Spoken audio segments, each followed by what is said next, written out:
মানে ঠিক শুনছি তো, আমি ঠিক শুনছি তো, আমার কানটা ঠিকঠাক আছে হ্যাঁ তো? হ্যাঁ এই যে ভাজা পোড়া খেতে সেরা এই দোকানে, তোমার তো দোকান এটা হ্যাঁ ওপেন, তুমি কিচেন দেখাতে পারবে? নিশ্চয়ই দেখাতে পারবো। দেখাও তো কি আজকে কিচেন আসো, ভিজিট করি। চলো। তো কি হচ্ছে এখানে, কাজ বাজ হচ্ছে?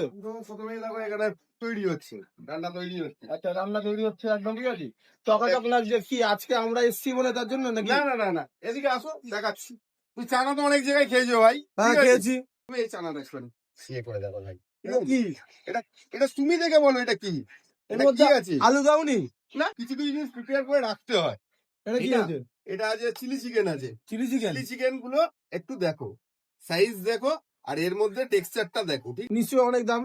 চিলি বড় চিকেন, বড় হোটেলের আচ্ছা মতো। বড় বড় রেস্টুরেন্টে কত দাম হতে পারে, তোমার আইডিয়া কত হতে পারে? আমার তো জানা নেই, তাও আমি এটা বলে ঠিক দিচ্ছি। আছে, বলো তুমি দেখি। 250 টাকা। হ্যাঁ, 200-250 টাকা দাম 250 হবে। টাকা মাত্র 8 পিস দেবো।